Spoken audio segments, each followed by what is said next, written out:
Boa noite, caros alunos e ouvintes. No ar, mais um programa Culturas e Identidades com L'Oreal Rocha.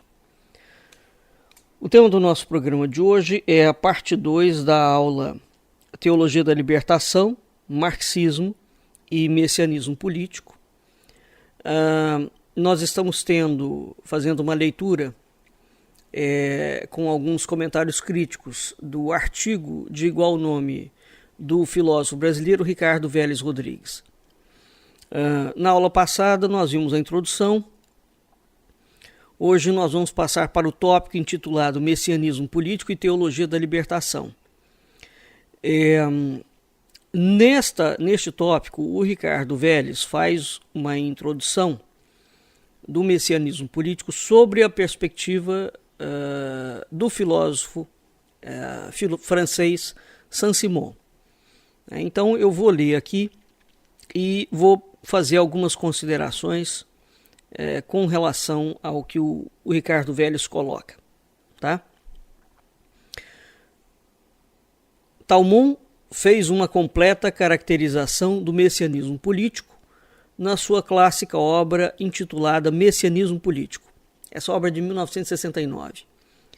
A influência do saint-simonismo, do ponto de vista político, teve ampla repercussão em autores tão variados quanto Augusto Comte, Michelet, Mazzini e o próprio Marx.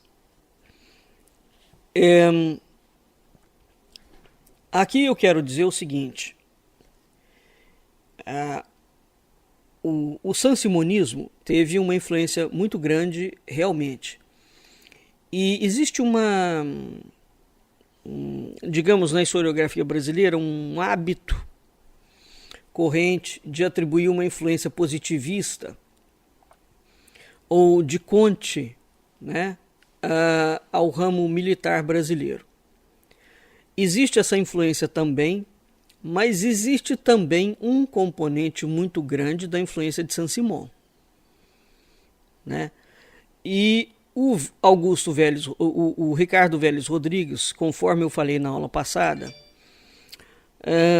como ele se intitula um filósofo que tem um viés conservador, evidentemente que ele faz um recorte, proposital ou não, da influência do messianismo político no espectro da direita. E, na verdade, o messianismo político é uma forma de lidar com a política que surge de um modo bastante contundente depois do século XVIII. E ele nasce praticamente junto com os movimentos revolucionários. E eu tenho tentado explicar isso de diferentes formas, não só neste nosso programa de aulas do Culturas, bem como no programa de aulas da República.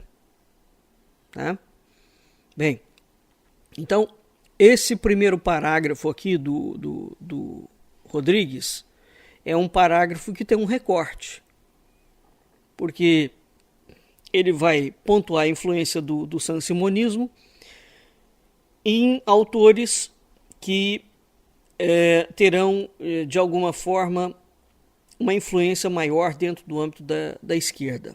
Vamos falar assim.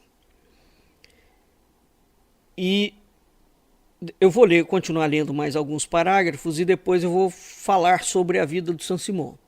Quer dizer, o Augusto Vélez Rodrigues, repito, quando ele escreve esse artigo, ele parece passar por cima da própria história de vida do Saint-Simon. E é preciso que a gente entenda mais ou menos como foi essa história de vida dele. Voltando, um profundo sentimento apocalíptico empolgava ao Saint-Simon, que entrevia o nascimento de uma religião universal que impusesse a organização pacífica da sociedade. Este é um trecho que revela claramente tal sentimento. Isto é o que dizemos sem dilação. Os dias das soluções incompletas chegaram ao fim. É necessário dirigir-se resolutamente em direção do bem geral. É a verdade na sua totalidade, o que deve ser salientado perante as circunstâncias atuais. É chegado o momento da crise. Essa crise profetizada por muitos dos textos do Antigo Testamento e para a qual, durante muitos anos, tem se preparado as sociedades bíblicas. É a crise cuja existência acaba de demonstrar a instituição da Santa Aliança, união fundada nos mais generosos princípios de moralidade e religião. Essa é a crise que os judeus esperaram desde quando, expulsos do seu país, têm andado errantes, vítimas de perseguições, sem jamais renunciar à esperança de ver o dia em que os homens conviveriam como irmãos. Finalmente, essa crise tende diretamente ao estabelecimento de uma religião autenticamente universal e a impor a todos uma organização pacífica da sociedade. Esse trecho aqui é um trecho extremamente confuso em que o Saint-Simon mistura alhos com bugalhos, né? Eu não vou me ater a ele agora. Ao deslindar dessas questões que ele coloca, né? Em primeiro lugar, que a ideia de Apocalipse cristã e a ideia de Apocalipse judaico são coisas completamente distintas, né? Aliás, o judeu não admite o livro de João e nem o Apocalipse de João. Então, em que contexto Saint-Simon está falando do Apocalipse para a visão judaica, né? Bem, sobre o messianismo político, o messianismo, não existe messianismo político dentro da estrutura judaica, da ortodoxia. Existe messianismo. E o Messias que volta é Deus mesmo, é Jeová, não é uma figura humana. Evidentemente, há uma série de deturpações em todas as religiões reveladas, né? Então, isso aqui que ele já coloca como início de processo é algo complexo. A ideia de profetas, mesmo dentro da estrutura católica, cristã, sempre foi muito problemática,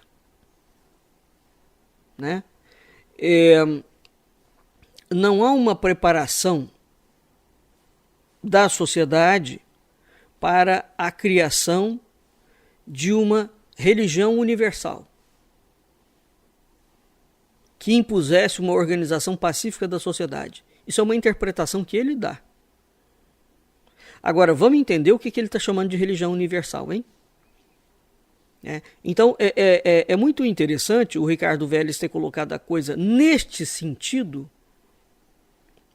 uma vez que este não é o sentido que Saint-Simon dá à concepção de religião universal. Saint-Simon encarava dessa forma autenticamente messiânica a crise sofrida pela sociedade francesa após a Revolução de 1789. Diante da desagregação ensejada pelo jacobinismo e o terror, o filósofo apresenta-se como peça-chave para a redenção, não somente da França, como de toda a humanidade.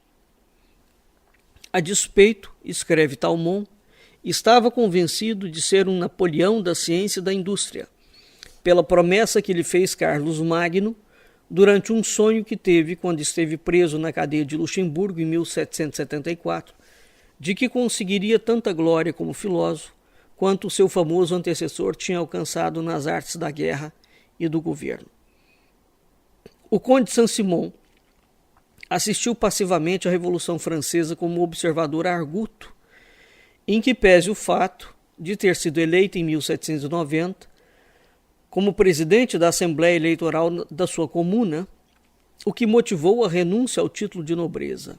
Eu não sei de onde o Vélez Rodrigues tirou que o Saint-Simon participou passivamente da Revolução Francesa, porque ele ajudou a Revolução Francesa a acontecer. Participou da Revolução Francesa, como ele foi lutar na independência americana. Ele era um liberal. Né? E era um indivíduo que se aproveitou do seu título, do seu dinheiro, do seu poder para fazer influência. Então, isso aqui realmente é algo interessante, essa perspectiva aqui, fora do contexto, essa invenção do Ricardo Vélez. Anos atrás, o jovem nobre tinha participado como voluntário do exército, que, sob o comando do general Lafayette, tinha ajudado os revolucionários americanos a proclamar a independência das 13 colônias em 1776. É que ele falou.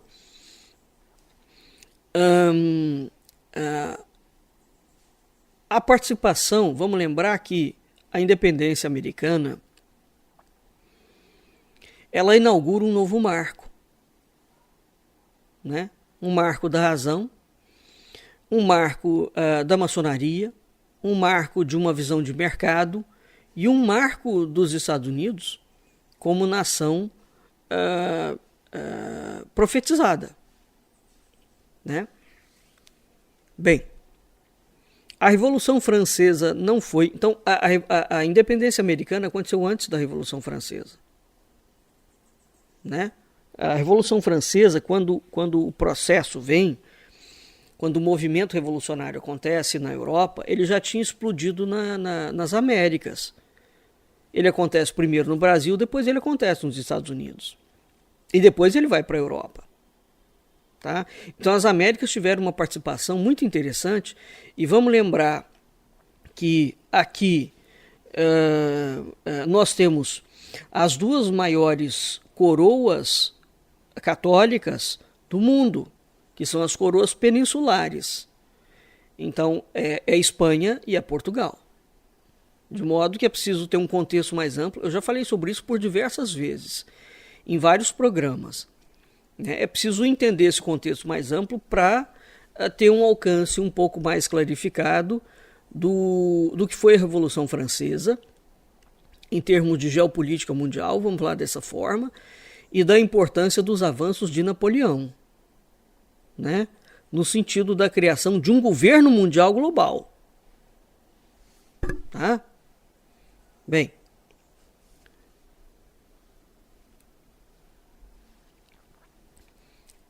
a Revolução Francesa não foi, no sentido do filósofo, uma revolução regeneradora, mas um espetáculo de destruição, de inútil debate e de desordem social. Frisava a respeito dessa situação crítica. É a falta de ideias gerais o que nos tem levado à ruína. Não poderemos renascer autenticamente senão com a ajuda de ideias gerais. As velhas ideias caíram, e já não é possível rejuvenescê-las. Precisamos de ideias novas, um sistema, quer dizer, uma forma de opinião que seja, por natureza, cortante, absoluta e exclusiva. Ou seja, ele está propondo um sistema proposto por uma elite pensante e que seja fechado. É um tipo de ditadura revigorada, né? A Revolução Francesa foi uma revolução de destruição, mas esse era o objetivo dela. Liberdade, igualdade, fraternidade ou a morte. O objetivo dos movimentos revolucionários era destruir o mundo. E o Saint-Simon participou ativamente da destruição. Evidentemente que depois a própria França, dado o horror que foi a Revolução Francesa, a violência com que ela se deu, a mortandade, a pestilência que aquilo espalhou, os próprios revolucionários tiveram que fazer uma autorreflexão e criar um tipo de condenação. Mas a França de hoje, por exemplo, ela não abandonou os ideais da Revolução Francesa do século XVIII. Tá claro? Alguns fizeram uma reflexão, mas essa reflexão foi pontual, né? Saint-Simon, por exemplo, vai considerar Napoleão Bonaparte como um um chefe científico da humanidade e uma cabeça política da humanidade, não é? Napoleão tem um projeto de criação de um governo único e ele só não consegue tomar conta das Américas exatamente porque a corte portuguesa, Dom João, migra para o Brasil e traz a corte. Dom João é o sujeito que impede a concretização do governo mundial de Napoleão. Agora, Napoleão inaugura um projeto de militarização da política. Tá? Bem, voltando. Saint-Simon preocupou-se por achar um princípio total que permitisse a explicação racional do universo. Veja que aqui tem um contexto já do iluminismo, né? Nesta busca, onde você abole, evidentemente, a ideia de espírito, a ideia de alma, a ideia do sagrado, a ideia da transcendência, a ideia da religião, a escala de valores morais. Nessa busca terminou professando uma visão determinística do homem, tipificando desse modo: o homem é como um pequeno relógio dentro de outro maior, o universo, do qual recebe a energia para movimentar-se. Ou seja, o homem é uma criatura mecânica, né? Saint-Simon sonhava com deduzir passo a passo as leis determinantes do universo em ordem de sucessão, para, no final, chegar às leis da organização social, mediante a reconstrução prévia da interdependência do orgânico e do inorgânico, dos corpos fixos e dos fluidos, da matéria e do movimento. Nesse contexto, a sociedade é concebida como uma verdadeira máquina organizada ou como um organismo que, ao longo dos tempos, criou seus próprios órgãos para se adaptar às diferentes situações. A unidade inteligível da história não é nem o Estado nem a nação, mas a sociedade organicamente considerada.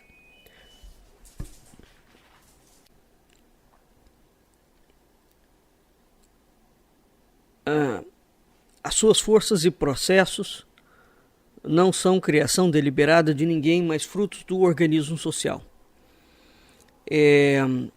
Esse texto aqui, num primeiro momento, a gente pensa que o Saint-Simon está deixando a sociedade funcionar sozinha, né, por ela mesma. Mas isso é uma ilusão. Tá? A sociedade é mecânica e o processo social é representado pelos sistemas filosóficos. E esses sistemas filosóficos, portanto, por cabeças pensantes especificamente, esses sistemas filosóficos seriam o veículo, o motor, o pilar dessa sociedade. E esses organismos absorveriam esses princípios, injetariam aquilo dentro da sociedade. Tá? Então, todo sistema social é uma aplicação de um sistema filosófico. Ou seja, a religião, a política, a moral, a instrução pública, tudo parte de um sistema de ideias. Agora, esse sistema de ideias nasce por si mesmo? Não. Ele nasce a partir de uma elite que vai introduzir aquele sistema de ideias. Então é uma sociedade controlada. Hoje a gente fala em governo mundial, mas nós não entendemos que essa discussão já estava sendo feita desde o século XVIII. É claro que ela foi sendo aprimorada, né? Então, a partir do momento que o homem é tratado como uma máquina, a sociedade é organizada como uma máquina, né? A estrutura funciona como uma máquina, é um relógio. Se existe o relógio, existe o relojoeiro, certo? Existe aquela equipe, aquele grupo que vai montar as peças e fazer as peças encaixarem entre si para que elas funcionem como uma máquina. Um relógio não se constrói por si próprio, né?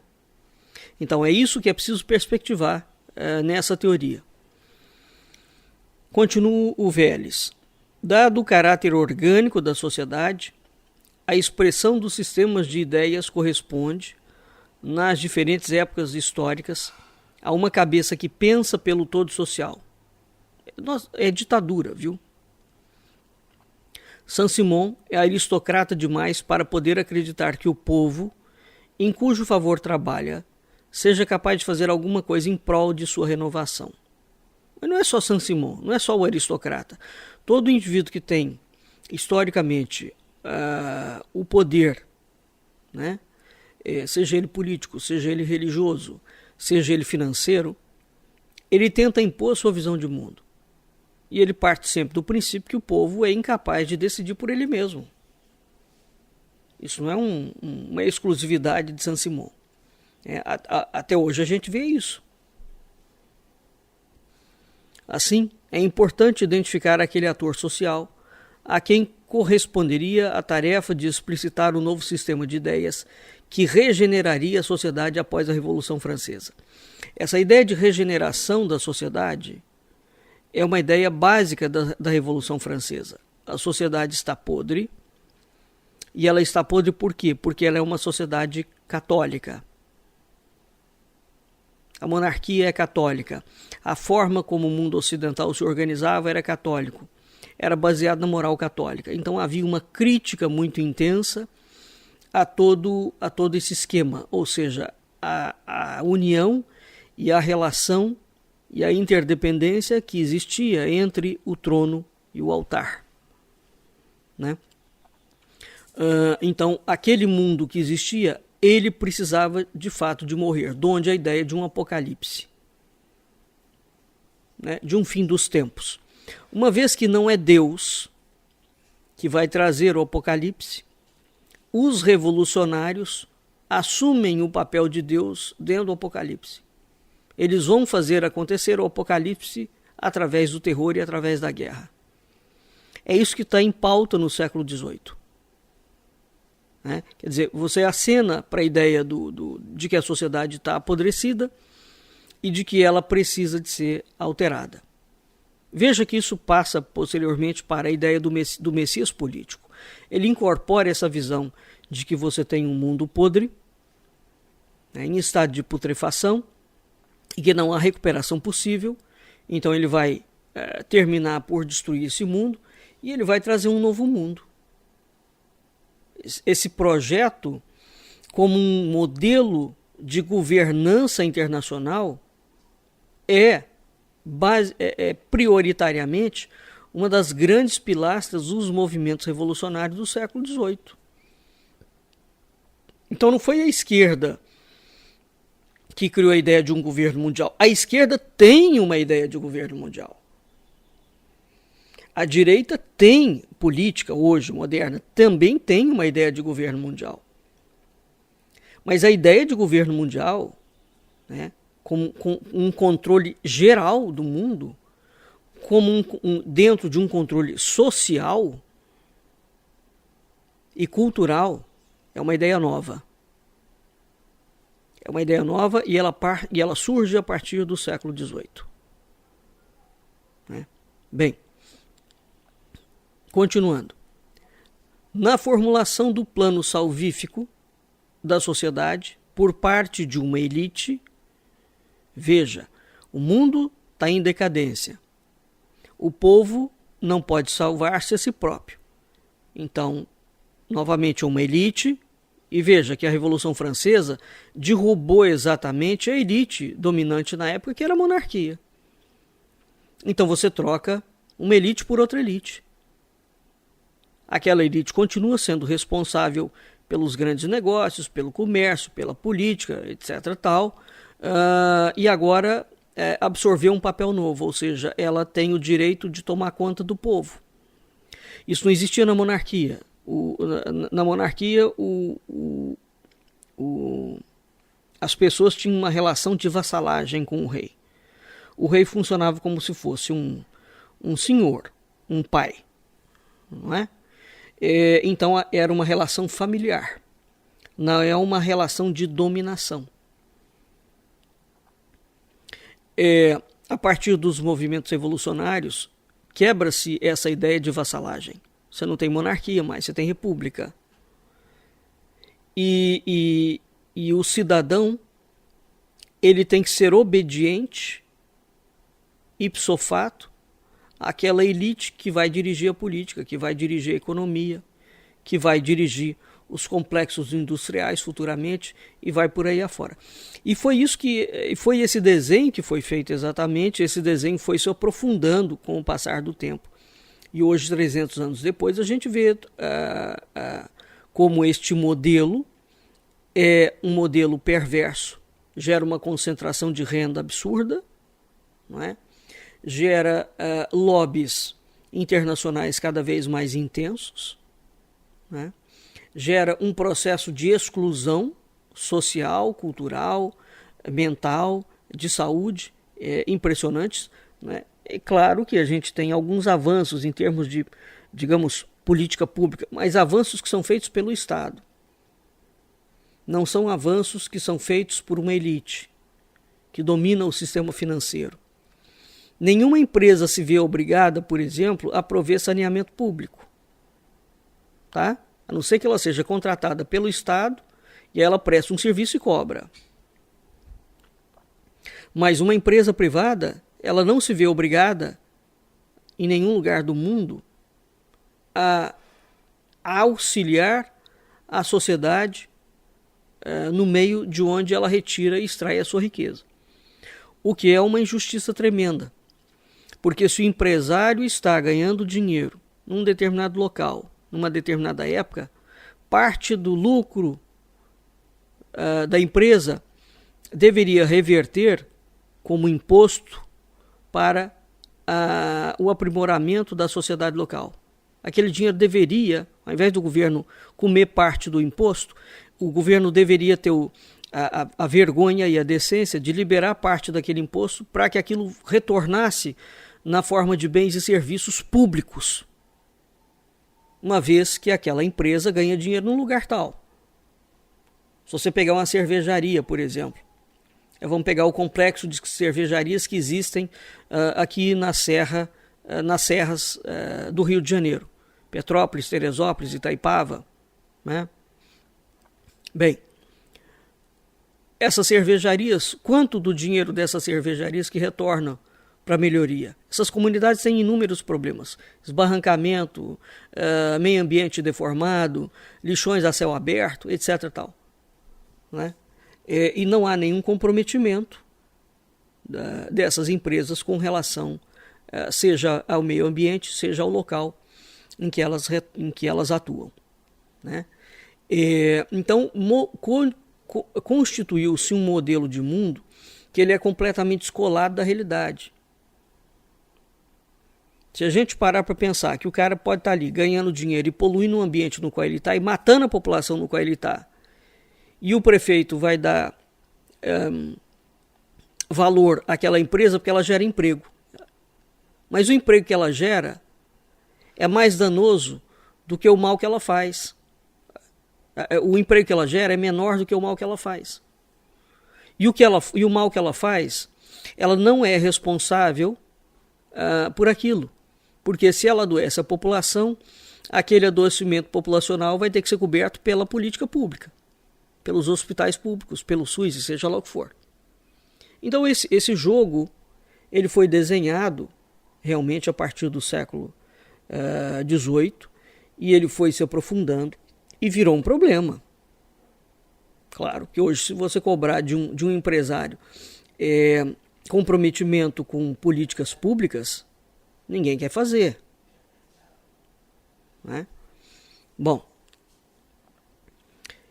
então, voltando aqui, na primeira fase da sua obra, Saint-Simon considerava que a elite pensante que presidiria a cabeça do corpo social deveria ser integrada pelos industriais que figuravam à frente do sistema produtivo. Veja isso. A sua gestão na sociedade não se revestiria do caráter coercitivo das épocas anteriores, pois prevaleceria não a força, mas a razão das coisas. Todo o trabalho a ser feito consistiria, portanto, em explicar a cada um o lugar que devia ocupar no corpo da sociedade industrial. Saint-Simon salientava que no sistema industrial os homens desfrutariam com essa ordem de coisas do mais alto grau de liberdade compatível com o estado de sociedade. Bem, isso era a ideia que se tinha na época, não é? Veja que, na verdade, Saint-Simon, o projeto filosófico dele, contempla sempre que você tira o rei, mas você tem uma elite que substitui o rei e a realeza e a nobreza local para controlar a sociedade, para guiar a sociedade, para tomar o norteamento político. Dentro desse norteamento político, Saint-Simon apregoa claramente que essa integração deveria ser feita pelos industriais. E não só pelos industriais. Tá? Então, o que acontece? Esse comportamento, Saint-Simon lança uma ideia de elite financeira, com uma ideia de governo mundial, uma ideia de alicerçar o controle do comportamento coletivo, baseado na ciência, ou baseada no intelecto ou nas ideias daqueles que seriam potencialmente os mais sabidos, né? Isso controlando a estrutura social e a estrutura religiosa como um todo. É isso que ele chamava de nova organização social. Tá? Porque, na visão dele, a religião que servia como instituição que dava um certo ordenamento na organização social é a responsável pelas crises morais, políticas, econômicas, etc. Tá claro? Bem, dito isto, aí eu vou parar por aqui porque o próximo tópico, que é a teologia da libertação e tradição despótica, eu vou deixar para outra aula. Eu quero agora entrar um pouco na ideia da biografia aqui do Saint-Simon. Saint-Simon foi um nobre, um conde de Saint-Simon, foi um pensador e um teórico social francês. Ele é um dos fundadores do chamado socialismo cristão. O socialismo cristão é uma janela dentro do cristianismo, né, que vai traçar uma interpretação das escrituras autônoma, fora da interpretação dogmática ortodoxa da Igreja Católica, onde o modelo de sociedade é um modelo socialista. Né? Então, esse socialismo cristão cria uma sociedade, um modelo, ele critica o modelo de organização socioeconômica capitalista, a princípio. Né? E teoricamente,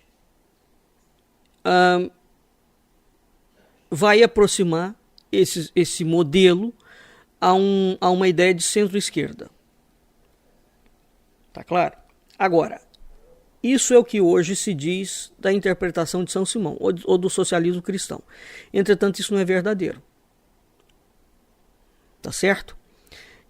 O movimento do socialismo cristão, ele tem origens ligadas, entre outras coisas, aos movimentos revolucionários que explodiram na Europa. Muitos deles heréticos. A gente não tem como falar em socialismo sem falar em Hus, que pregou em Praga, em Bonn, que pregou no século XIV, em Lutero, em Munzer, né, em Hutler. Né? Nós temos o Saint-Simon, nós temos o socialismo da Rússia, né? Nós temos o socialismo da Revolução Industrial, enfim. Essa temática é uma temática extremamente complexa, tá? Mas ele é um dos fundadores desse socialismo cristão. E é interessante falar em socialismo cristão, porque aqui lembrando sempre que ele é um crítico figadal da Igreja Católica. Saint-Simon é, por origem e nascimento, um indivíduo ligado a uma das grandes famílias aristocráticas da França. Ele é sobrinho neto do Duque de Saint-Simon. O Duque de Saint-Simon foi famoso por escrever as suas memórias sobre a corte do rei Luís XIV. Não é? Saint-Simon vai, conforme eu falei, para as colônias americanas, lutar a favor da Guerra da Independência dos Estados Unidos, que já propõe um modelo de mundo diferente. Quando ele volta à França, ele vai aderir à Revolução Francesa. Evidentemente que dentro dessa ideia da Revolução Francesa, na condição de nobre, a Revolução Francesa acabava com a monarquia e com a nobreza. Então ele teve que abandonar o seu título nobiliário, não as suas posses. Ele abandona o título. Nesse processo todo, ele é preso, né, é acusado de especulação, né, em parte imobiliária, porque muitas terras foram nacionalizadas pelo governo revolucionário. Vamos entender isso, terras que eram de nobres. O governo tomou conta dessas propriedades, apropriou-se dessas propriedades, nacionalizou e depois ele começou a vender. E o Saint-Simon vai comercializar em cima da desgraça alheia. Tá claro? Bem, ele corre risco de vida porque a Revolução Francesa foi um dos períodos mais sangrentos da história da Europa, né? E em razão das ameaças de morte e da própria negociata que ele estava fazendo, já na condição de membro participante da Revolução Francesa, ele estava negociando bens e imóveis dos nobres cujo patrimônio tinha sido tomado. Então ele é acusado desse tipo de negociata e, acertadamente, porque ele estava fazendo isso mesmo.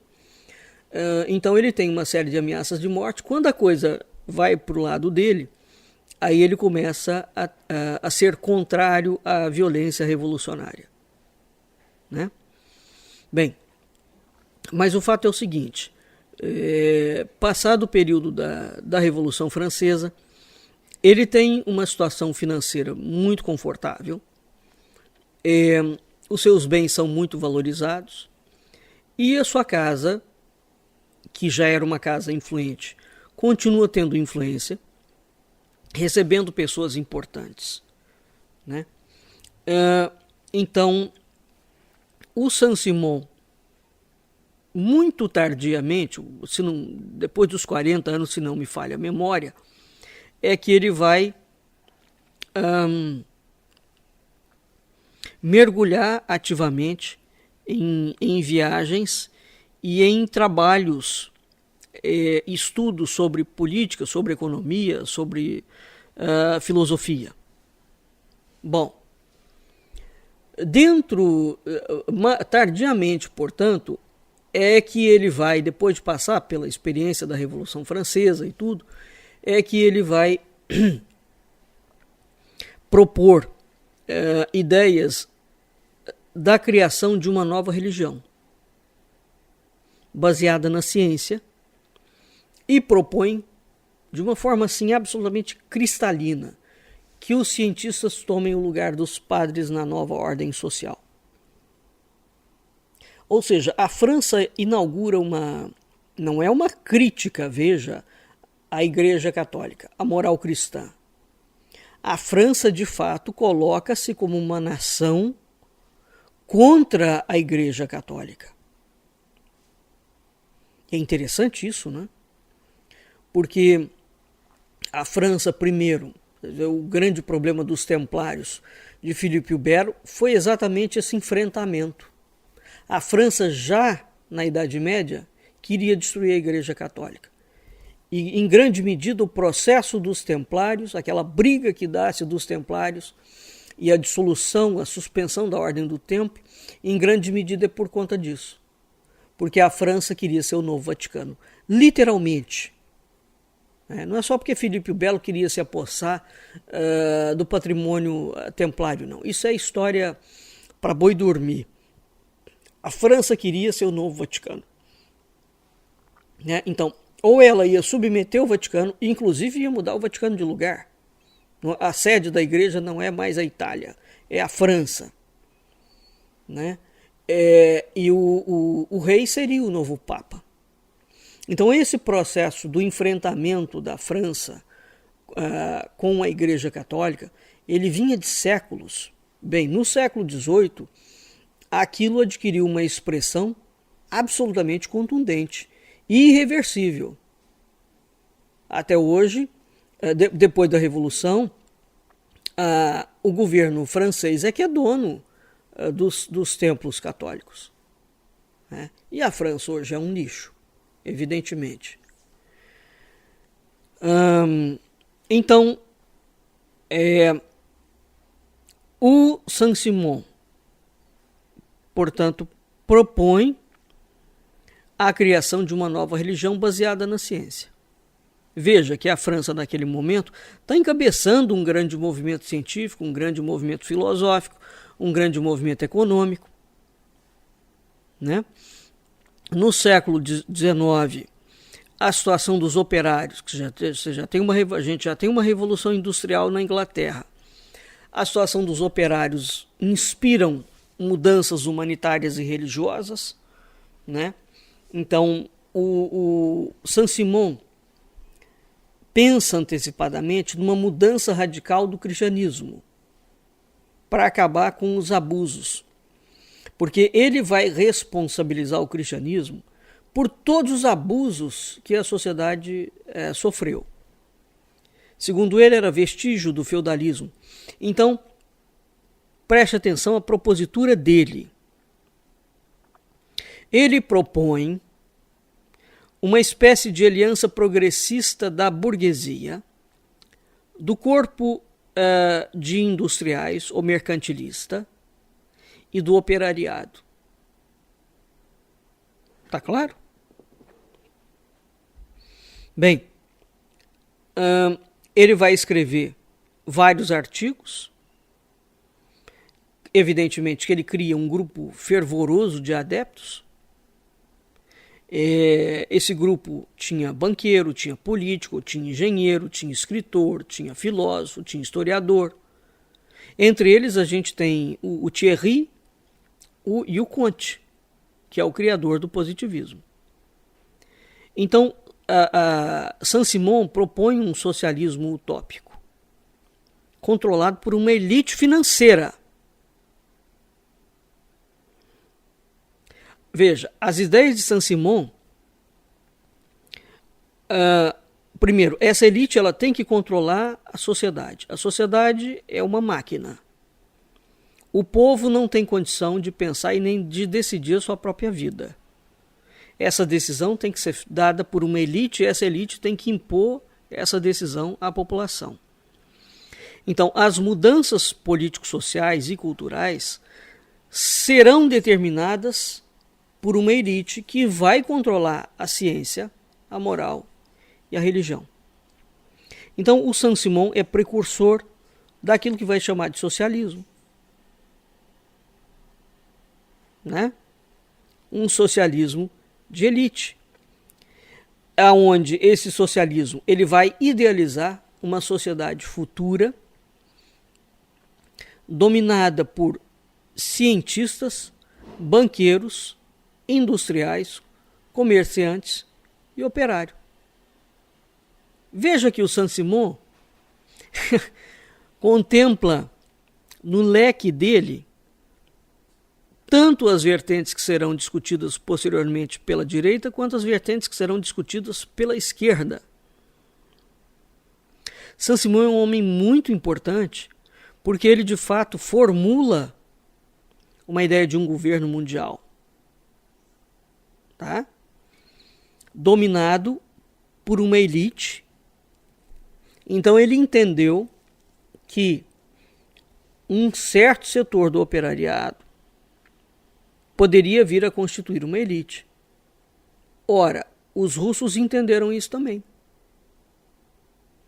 Quer dizer, quando você tem um Estado forte.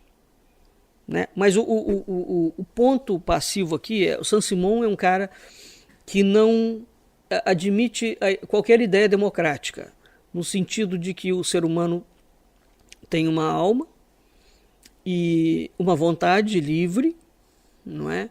E que esse sujeito, esse ser, não pode ser subjugado. Pelo contrário, ele é adepto da subjugação plena. Tá claro? Então ele cria um modelo, as bases de um governo mundial. Esse governo mundial seria tocado, é uma elite que envolve finanças, banqueiro, político, engenheiro, filósofo e escritor. Né? Então essa é a sociedade futura. É isso que é o chamado de socialismo utópico. Então você tem uma economia planificada.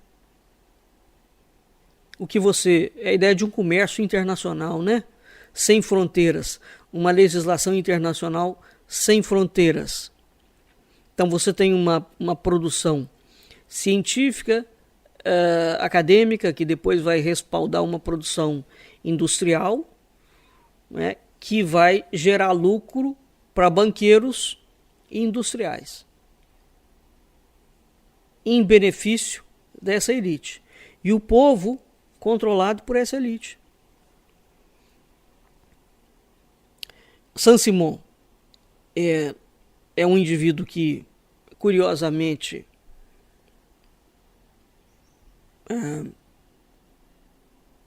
apesar de ter tido sucesso nessa implementação das ideias,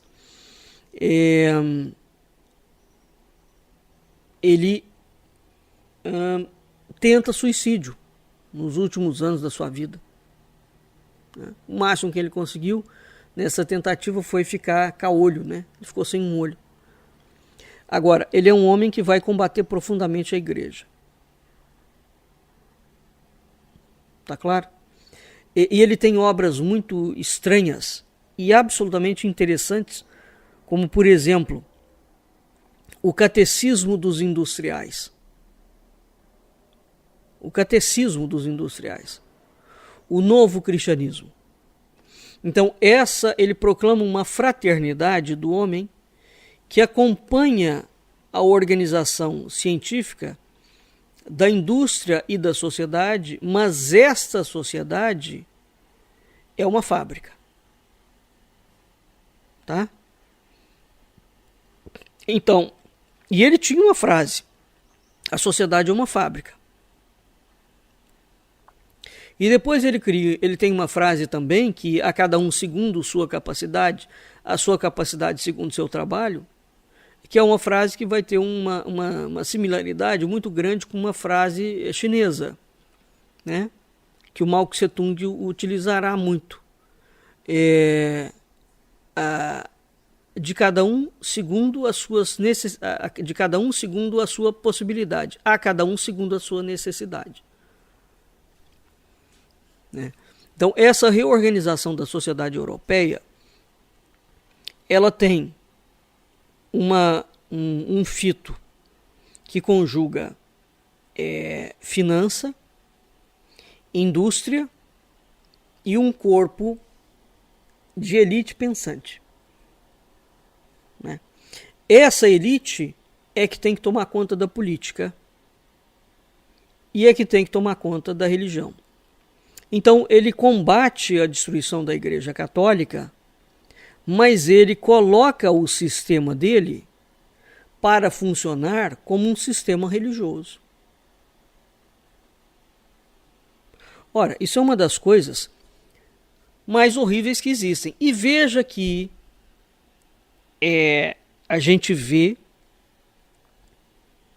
esta ideia de Saint-Simon, né, o rastro dessa ideia, a sombra dessa ideia, projetada ao longo dos 300 anos. E no discurso do messianismo político atual, ela é absolutamente cristalina, onde a gente tem uma fusão da política com a religião, dominada por uma elite, a serviço da implantação de um governo mundial, cujo foco é somente finança, com controle social. Não existia esquerda nessa época, hein? Tá claro? Então, Saint-Simon, as ideias de Saint-Simon, elas vão, digamos, fomentar, não é? Irrigar tanto os campos da direita quanto os campos da esquerda. Ele é um homem muito importante. A obra, infelizmente, fala-se muito do Comte no Brasil, muito pouco de Saint-Simon, e Saint-Simon é uma figura fundamental para a gente entender o mundo como ele se estruturou hoje, 300 anos depois. Bem, nós vamos ficando por aqui e até o nosso próximo encontro, onde a gente finaliza com essa parte do estudo. Até a semana que vem.